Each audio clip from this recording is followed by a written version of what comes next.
Look at that. We're just talking about the Power Show, buddy. How you feel about Ghost? Do you like Ghost? My friend, my furry little funny fuzzball team. Boring. He said it was boring. I don't know, buddy. Fifth is gonna have. I'm gonna have to call Fifth on that one. We're gonna have to talk about it, buddy. You can't just be talking shit about one of the greatest shows of all times. I love you too. You're the best, and I love you with all my corazoncitos. Mad Max was the turnout of my lifestyle. Smoking green, blowing white clouds to build the blue skies. Conversating with the gods by my wildflower to let them know that it's the God's hour. This love's the never-ending saga. Gods by my wildflower to let them know that it's the God's hour. This love's the never-ending saga. Gods by my wildflower to let them know that it's the God's hour. This love's the never-ending saga. Gods by my wildflower to let them know that it's the God's hour. This love's the never-ending saga. Walk through the sands of times like Gara. On the other side of that gad is karma. You wet Prada, the devil like inside your box now. While the angels fly over my headstone.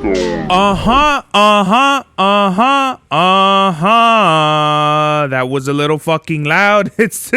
We are back with another episode of the God's Hour podcast with your boy Big Cervelli, back in the place to be, La Merca Superior. Hopefully your eardrums didn't bust out with that fucking intro.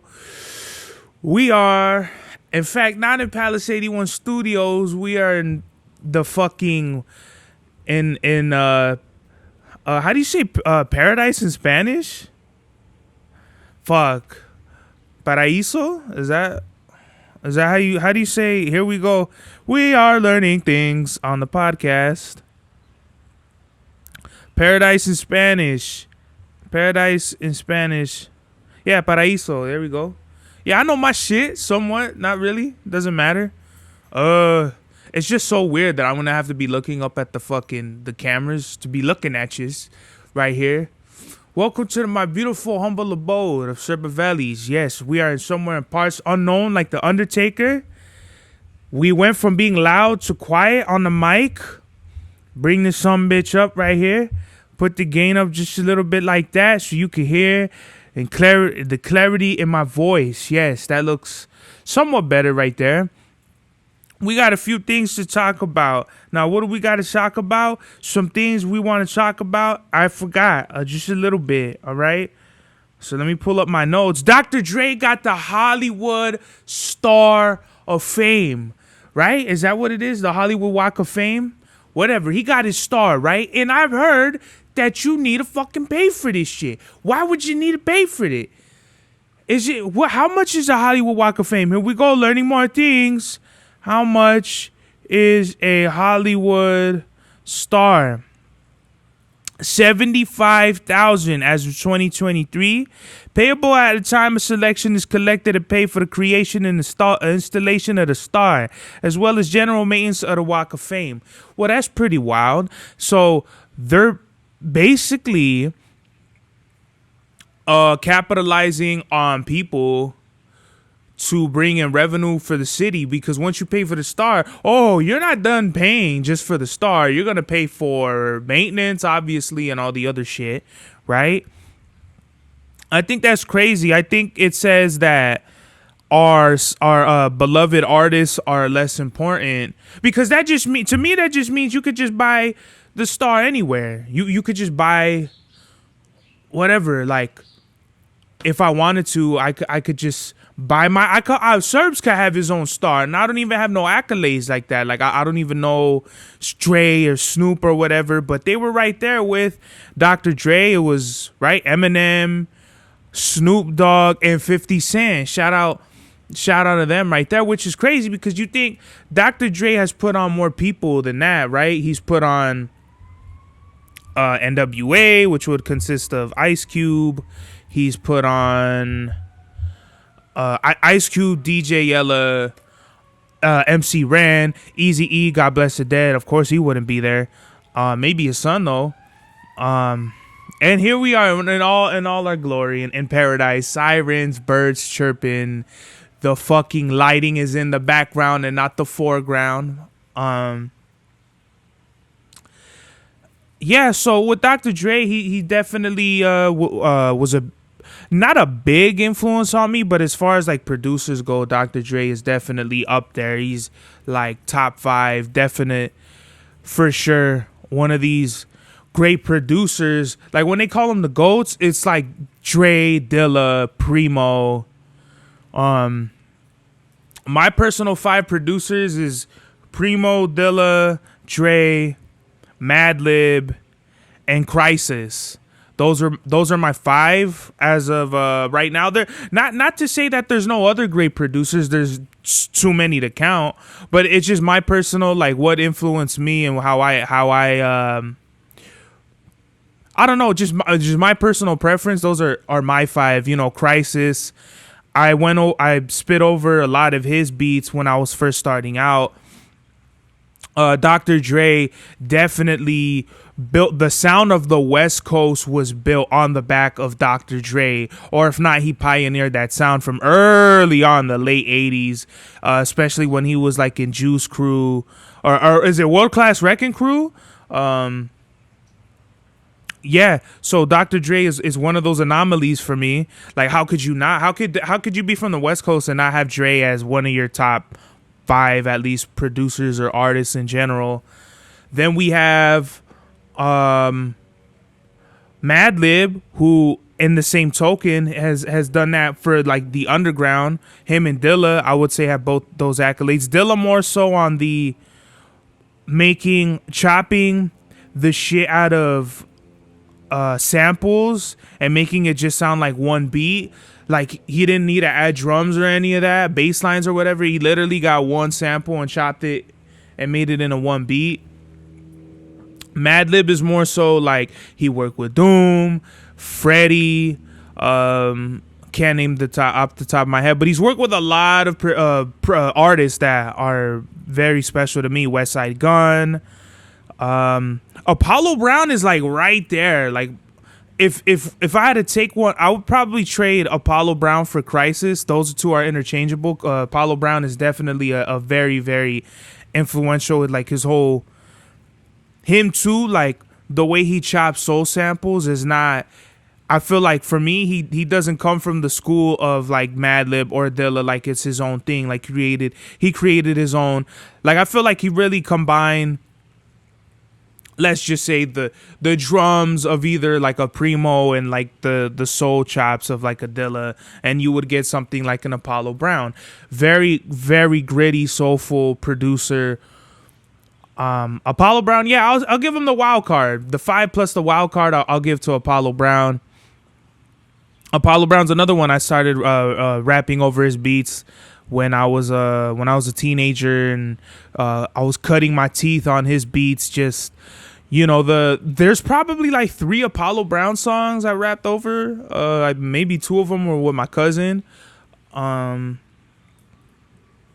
Brown he's just one of them producers, bro.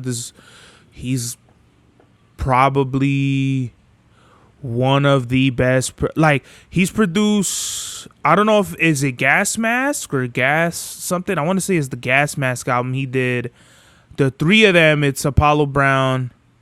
Oh, The Left, right? The Gas Mask album, The Left, is produced by Apollo Brown. And then you have, I forgot the other 2 dudes' names, but Statistics and Melody are like my favorite songs off of that album. Who else did I say? Dilla. Yeah, Dilla's self-explanatory. He helped shape the underground. Kind of like a Madlib in a sense. Madlib, you know. Who else did I say? Crisis, Madlib, Dr. Dre, J Dilla. Crisis, Madlib, Dr. Dre, J Dilla. Who the fuck? Oh, Primo. Oh, here we go. So Primo, pretty self-explanatory, helped shape the East Coast sound on the Whiz Bag Gangstar. What is it? Him and Royce the 5'9". I think they're called Prime, right? I didn't listen to those albums, but Primo had his DNA is everywhere in hip hop. You don't need to look very far to get yourself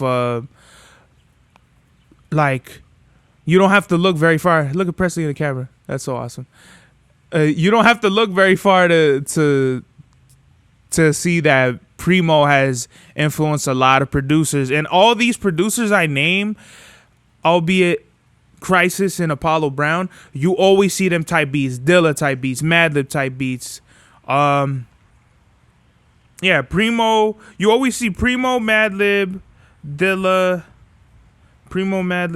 and maybe not really Dr. Dre. And me personally, when I go out and look at type beats, but everyone makes type beats. There's type beats for artists that it's like, why did it, like this fool literally took this other full sound. Like whenever I see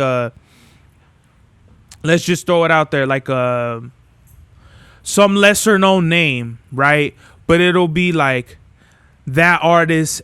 Okay, like I don't want to, like, this ain't shitting on him because I love this artist, like a Saw Baby, 21 Savage, Metro Boomin type beat.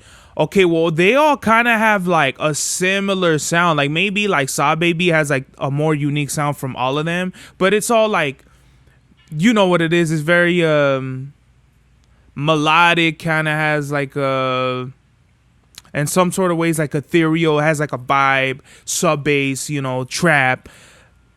It all goes down like that. When I was coming up, type beats were really very far and few in between. Like there would be like maybe some type beats, but not all of them were dope. It was definitely like every producer had their own. They might as well have just made beats and not made type beats, because they were more or less like type beats and more like what they were trying to do. Versus now, everyone's type beat sounds the same, or sounds like they all kind of, it's kind of hard to differentiate type beat producers, and I never wanted to be one of those. I know NC's put type beats up, but he quickly took those down. I understand it. I understand the game we're in today, where people just, like, the famous story goes, like, Joey Badass, he got the Christ Conscious beat from a type beat on YouTube. And a funny enough story with that, I remember the homies, and this is why I say this is probably back in 2013, 14, some shit like that. That's why I'm saying, like, it wasn't hard to look. Like, at that time, 2013, 14, you probably could have looked up all the type beats. There might have been like 100 at that time, right? Or some shit like that. Let's just say 200, right? Give it room. You could dig through all of that in probably one day. There's literally thousands of type beats up today. It would take you an ungodly amount of digging to go through each beat, like even just for a second, like no, like just like, nope, this is whack, like just go through them, you know what I mean? But at this time, I remember the homies being like, yo, that Christ Conscious beat, Joey rapped on that, we rapped over that, yo, like what the fuck, like, man, this fool's a biter or some shit like that. I'm like, who the fuck are you? Who cares about you? You're a no name, you're a fucking nobody, dog. Like, you know, so fucking what? He made a hit out of it, and you made shit out of it. So that's the fucking difference between you and your successors, because you can't even be they can't even be a predecessor if you're not even sticking with the rap thing at the time. So many people come and go in the rap game. It's crazy. Like, the people I came up with don't even make music anymore. They're out fucking somewhere working a job, sweeping the floor at fucking Wendy's or some shit like that. It's very interesting. I'm one of the few people that consistently, and now here's the key word, consistently, you could take a break for a year and come out with a song. Okay, that's not you being consistent. Just because you drop 5 fucking songs or one album within the span of 10 years or some shit like that, to me, that's not like, you're not a rapper. Like, you're just rapping on the side. You rap as a hobby. Me, I take this shit very seriously. I'm making moves, and I've been making moves and doing my thing for the longest time. At first, it was me trying to hone my craft and really find my sound. I really feel like I found my sound now. That's why for the last 2 years, I've been going bodyguard hard with the shows and the videos and all that, because it took me literally 7 years up until that point. Now, maybe like another year to like refine my skills, and now 2024, it's like me, I'm fucking full speed ahead. And the last 2 tracks I just recorded are dummy, bruh. Literally, I need to do music videos for those songs type shit, and they're gonna be fire. And I got the homie Advis on with me that's down for the cause. he's D4C, you know what I mean, down for the or D4TC, down for the cause all the way to homie Advis. Shout out to homie Advis, man. Anytime I need him to pull up, he'll pull up, you know what I mean? Literally, like, he reminds me of me. Like, he'll just mark it out of his schedule. Like, oh, am I free? Okay, no. Okay, well, we can't do this day, but we could do that day. We'll do this day. Okay, and he'll mark it down, and we're good. We're Gucci for that moment or for that time, you know? Anybody else, it's always, like, unreliable, and I hate that shit, bro. I hate working with unreliable people or just people that you know you cannot depend on. Undependable people are the fucking cancer of life, bro. Like, why would you be on the why do I have to be on the fence for some shit that you know you can't do? Just tell me, bro, straight. I'm trying to, like, I think I'm in a hoodie, so I'm trying to fucking put my hands in some pockets. Like, why would you even try to give somebody your word if you know you're not gonna do it? Like, people who give you stupid examples, oh, maybe it all depends on what I'm doing. Like, what the fuck you mean it all depends, bro? Either yes or no. And if you can't do it, let me know ahead of time. And if you can, just fucking, you know, the day of or whatever, like, just shoot me a text. We still good? I do that. Yo, we still good for the interview? Yes, no, okay. And we take it from there. Like, everybody should know that. And when you see my episodes, don't try to flatter yourself into thinking like this is me hating or whatever. Like, this is very, like, passion in my voice because a lot of artists are gonna look at my episodes and be like, yo, how the fuck did Serbs do shit? Serbs did his shit by fucking being about his business, and if you're not about your business, that's fine. Just stay the fuck away from me. You know what I mean? It's not a big deal. It's not nothing that I'm gonna fucking what did they say? Harbor on? Whatever these stupid fucking words people make up. Like, whatever. That's fine. We just gonna keep the ball moving, huh, Presley? Presley, we're gonna keep this ball moving, huh? That's right. That's right.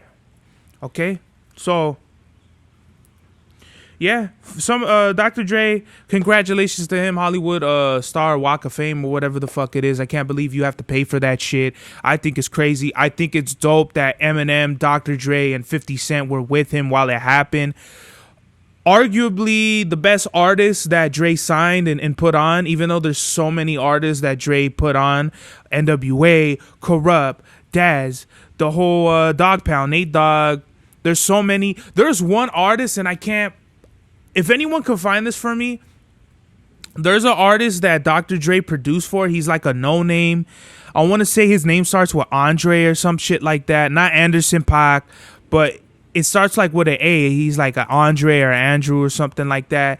And a long time ago, I want to say like a year ago, I just randomly found, like, you know, the YouTube recommendations. They recommended me this song, and I was like, oh, okay. And I listened to it. Fire. I forgot who it was, but super West Coast, super, like, you know what I mean? Like, reminded me of some maybe like early Game shit. Oh, and Dr. Dre put on The Game. And I haven't found it ever since, and I've been trying to look for it. I can't find it. So hopefully, if anyone out there, because I don't know if it was like produced by Dr. Dre, but in the bio, like in the title it said that, but in the bio it said, you know, produced by Dr. Dre. This was gonna be one of the artists he was gonna like sign or at least work with. And I can't find it anymore, and I'm fucking pissed. So if anybody could like connect me with the homes, you fucking do that. You know what I mean? Just posted a video and people are liking it. I'm glad people are liking my content, man. That's what I do it for. I don't spend time out of my fucking day to not get any recognition. Rest in peace to Virgil from WWE and Arn Anderson. Virgil was got the $1 million championship belt with DiBiase back in probably the early 90s, I would say. He went over to WCW. He was, I forgot his name. His name might have actually been Vince or something like that, like a play on, you know, the competition in the NWO and WCW. And Arn Anderson, y'all know I'm a super wrestling head, especially like my era was the Ruthless Aggression era. So, yeah, Arn Anderson, he trained a lot of the big superstars, and he just helped them with their career.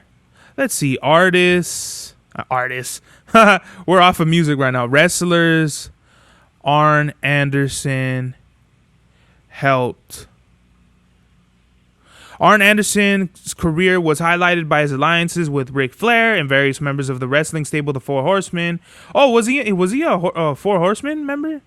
World Championship Wrestling and then NWA. His retirement, he worked as a producer for WWE in 2019 when he joined AEW.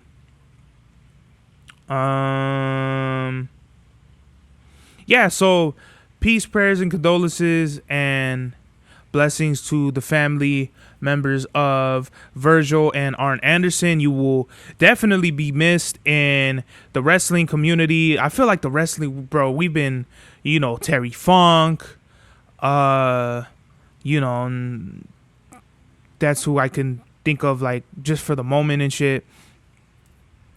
Power Origins, we're gonna get finally a Power Book 5. It was supposed to be Influence. Influence got canceled. It was gonna be about the crooked politician Rashad Tate. I kind of see why, because we already kind of got like a politician themed show in The Wire, which I thought was pretty boring, but interesting nonetheless how it all wraps together. So you see how the streets, the drugs, the cops, the kids, the politicians, and the newspaper is all wrapped together. I think might have actually been the 5th season they talked about the politics, and the 6th season was about...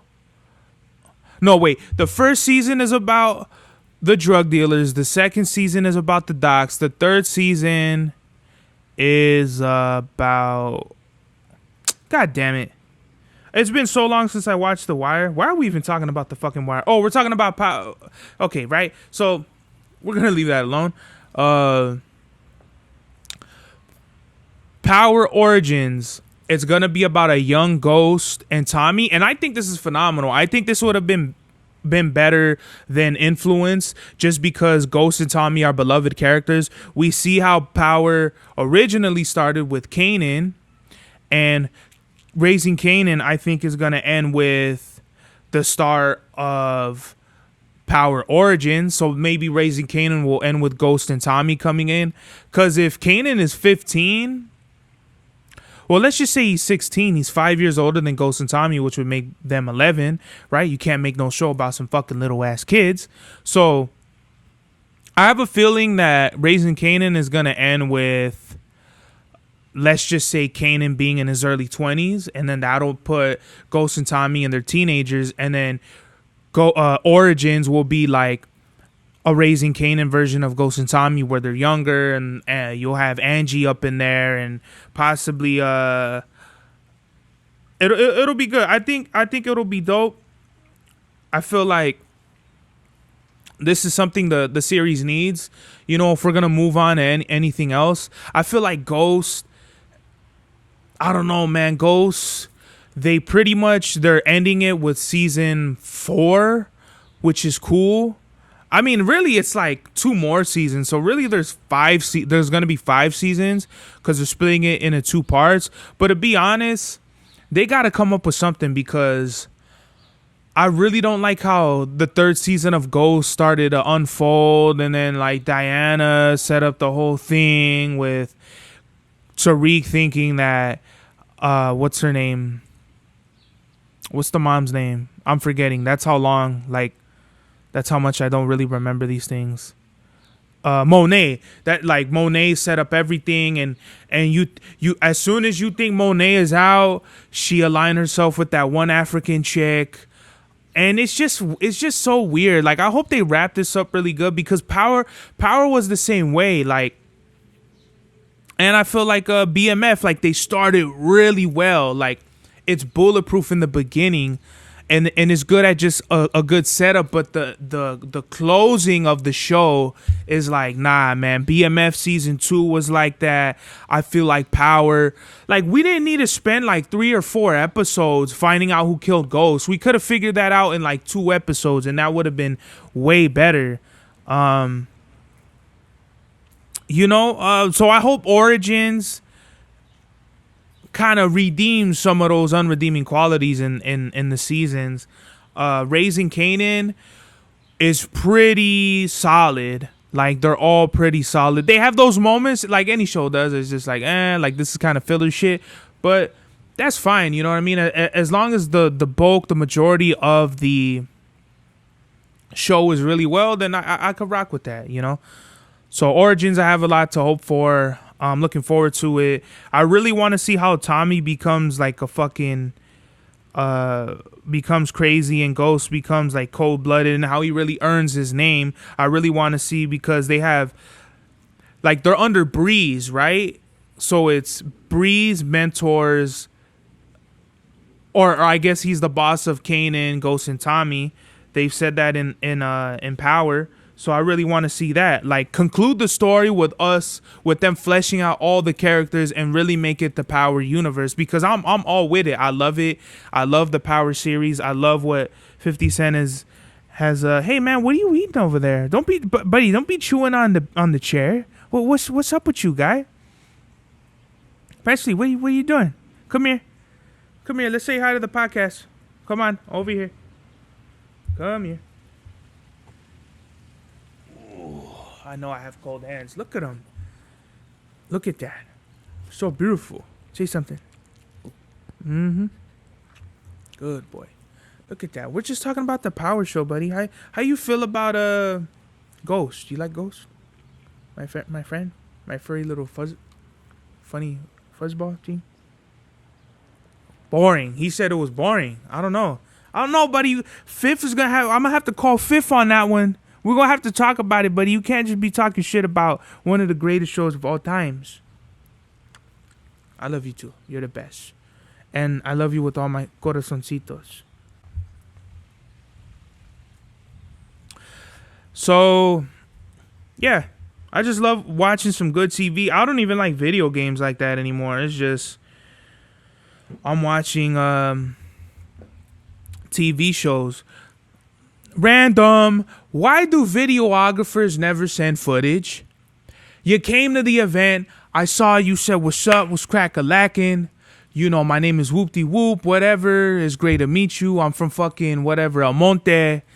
And you think you could do me a favor and film? Because you got a camera, you got the setup, and it looks dope. I've seen your pictures or whatever, you film. You think you could send me the footage? Yeah, no problem. You know what I mean? A homie done got 10 pictures of me, 3 videos.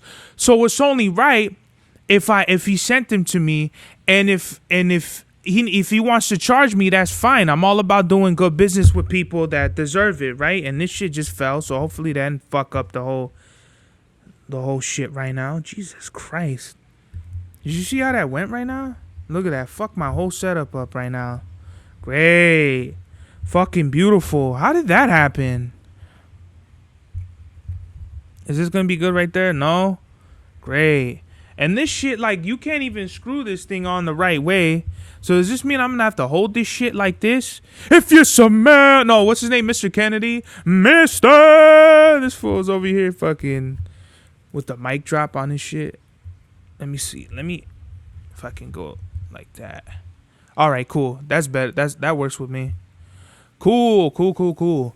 Oh yeah, so videographers, why are you taking videos and doing all this shit if you're not going to be sending it to the respected artists? I don't understand it. It doesn't take that long to get a fucking Google Drive file going on and getting the links for everybody and sending them. I know the homie Advis.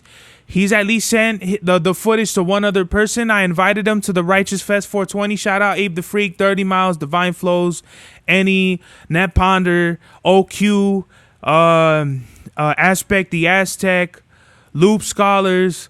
If I'm missing anybody's name, I'm sorry. Avish came through. He came through for me, first of all, because I only fuck with reliable people. No offense to anybody. But he came through with me, and he did footage for everybody else. Took pictures and whatever, yada yadas, right? And he sent the footage out. Great. I knew I could count on you, Avis. Guess what? I couldn't count on nobody else. So for anybody, and there's at least 3 people, actually 4 or 5 now, that that were told me, yo, I'm gonna get your footage, don't even trip, and they never did. This is why I always bring my camera. This is why I always, if it's not Avis, it's me doing my own footage, because I can't count on nobody. I don't know what it is. I don't know who y'all think y'all are holding all the footage. And if y'all gonna delete it, then you're literally deleting a waste of your time. That was a moment in time that you spent putting together and recording and filming literally classics that y'all just delete or don't send to people. And I don't know what it is. Are y'all working on a fucking portfolio? Like, what's the homie's name that was on the road with Cypress Hill? Are y'all like, do you think y'all fucking Federico Fellini? Like, I don't know who y'all think y'all are, but I think y'all should fucking wise the fuck up and send the artists their footage, because what sense do it make to not? You know, there's no excuse. It's literally y'all just being lazy. Y'all don't want to go to the computer. Y'all like fucking producers who all they do is like looping shit. You know what I mean? And don't add drums or any other instruments. Like, y'all are fucking lazy, or you don't know how to do it. And if you don't know how to do your own fucking shit, then just stop and get out of here, bruh. That's really like how I feel about it. I'm getting all kinds of notifications. Why? Oh, speaking of Aspect, he just liked my reel. Shout out to you. Man, I was kind of done talking about BMF and stars and all that. Okay, so my star subscription, once BMF is over, I'm done, because I watched like one episode of Black Sails. It looked really good in the beginning, but then like the first 20 minutes of the first episode of Black Sails was really good, but then it just dragged. It just dragged his feet through the whole rest of the episode, guy. No action, no interesting storyline or interesting characters. It was just like, what the fuck is this? You know, what am I watching? I don't want to watch shows like that. I'm not going to be interested in a show that has like some sort of historical context if it's not going to be interesting. You know what I mean? All the shows look cool on Stars. I don't want to watch a cool show. I want to watch a great show. I want to watch a show that has some sort of replay value. Power, I would watch the whole shit again if I really wanted to, but I don't, because I'm so busy. I got it out the way and I want to keep moving. Keep going on. Let's go. Let's keep them shows going, Fifth. I'm witches. You got me. I started watching Power probably when they dropped the third season of Ghost. Yeah, and that's when I started watching Power. Like, I just watched through. I probably watched the whole Power series in like 2 months, something like that. And then I just stopped watching it. Ghost wasn't interesting to me. I literally stopped watching it during like the second season. I'm like, okay, well, whatever. I just stopped. I got busy and I started doing other shit. And now I literally got caught up with what brought me to it was Force. So I'm like, you know what? Since Force looks really good, and I'm glad I did this, I watched the rest of Ghost. And then started watching Force. Force is amazing. I'll say it's for me, Raising Kanan, Force, and Power are tied. Or let's just say Force, Raising Kanan, Power, Ghost. And yeah, Ghost is like the worst one. But that's not to shit on it. That's just to say that's the one I least like. Like, Ghost is a more interesting show than a lot of other shit that's been coming out. It's just for me, like, as a huge fan, I would love to see more. I would love to see better story writing, yada, yada, yada. Because I know they could do it. Raising Kanan, great. I love some of the themes that they were coming with, especially in it might have been the second or third season. Like, a house is just a house, bro. Like, you could tell, like, Kanan in some parts, like, he like hated, like, you could tell he resents his mom a great deal. So I just love that theme where it was just like family ain't really family. One of the episodes was really heavy where what's her name, Jukebox's mom, she knows that she's gay, she's a lesbian, so she has her like strapped to a chair and watching some weird shit on a TV, and a pastor is like, you know, you're going to hell and all this shit, and whipping her hands or legs or some shit like that. I was like, whoa, like, that shit is crazy, you know what I mean? I would never think they would have went that far, but like, it's super wild how you got to show things like that, because that's literally what influences. That's literally the reality of some of the families out here today. Like, there's, in today's times, like, fucking gays, like, you'll get your hands chopped off and shit for that type of shit. There was like a noise that happened right now. Was that the pond back there? Are the fishes having fun? That's what's up. Another thing, lies and secrets are hard on children. You could see like the heavy tolls of like literally abusive parental relationships going down in the show. That shit was crazy. You know, especially the lies and the secrets that the child services that Rock and Kannan had to like basically lie and keep in secret around the child protective services. That was crazy. Overbearing parents, you know, Raquel being like just like an overbearing mother, not just on like Kannan, but what's his name? Lou and Marvin. How Marvin was like super overbearing to Jukebox. What's her name? The chick that Jukebox was with when she OD'd her parents. Like, our choices ultimately becoming consequences and karma, how things always come back, you know, everything comes back full circle. I loved it. I think Kannan might be number one. Did I say Kannan was number one? I think I did. If that's not already enough already for the reasons I'm selling you on Kannan, it's a great show if you haven't seen it already. At the time, I thought BMF, the first like 1.5 seasons were really well. I love Lamar's character. I love the cat and mouse beef that they have with Big Meech. And Lil Meech is a phenomenal actor. Like, fucking wow. He could really like hold his own in that shit. Dope.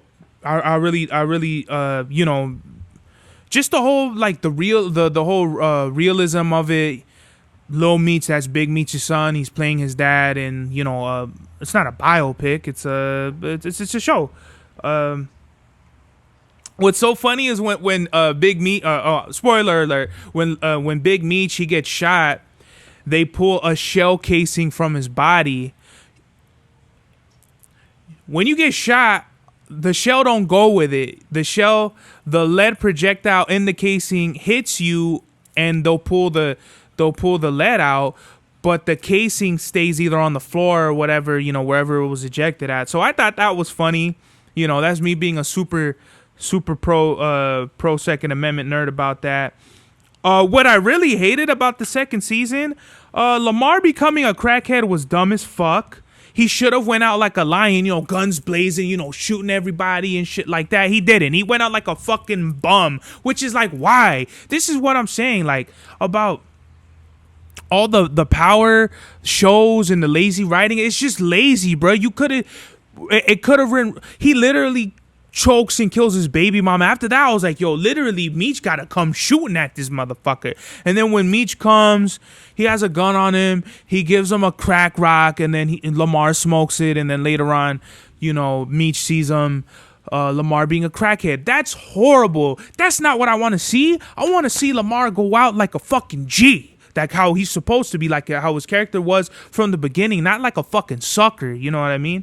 Lamar and Meech were the two best characters of BMF.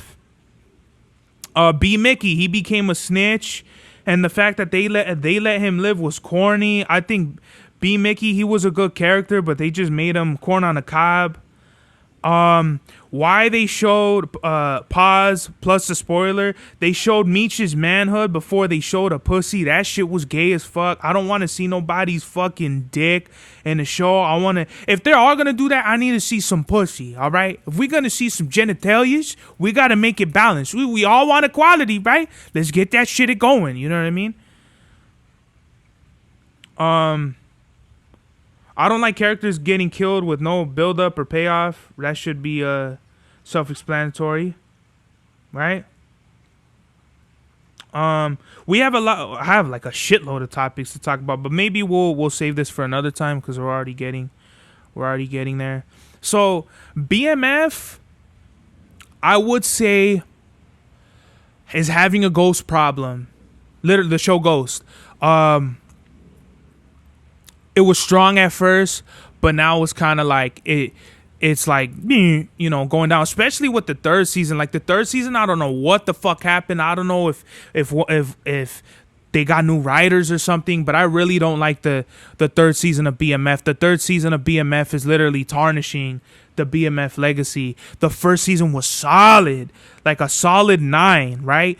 The second season, the first half was a solid 9, and then we dropped to a 6. So I'll say the second season of BMF overall was a 7. The third season we're still looking at a 6. I don't see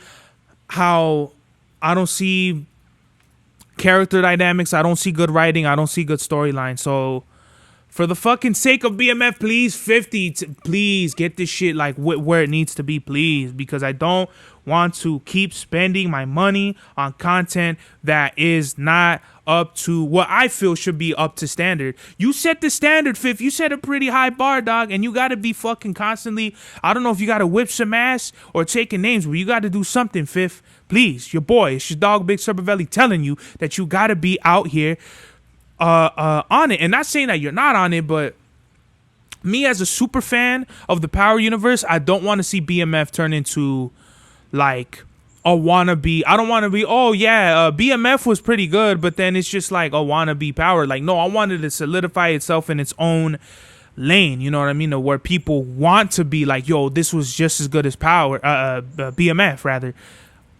That's all I want, you know what I mean? I think BMF is a great show. I think it still has the potential of being a great show, but right now I just don't see where it's going.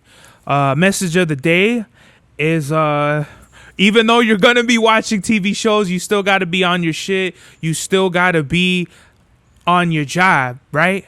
That's a horrible message. Why did I even come up with that shit? How about embrace nature, right? I took y'all into my humble abode. You know, life can be stressful, but if you need to, just take the time out, be outside, you know, just breathe in the nature. I'm glad for 1 hour I was just outside with the wind, with nature, hearing the birds, with my dog, with the fish, you know what I mean?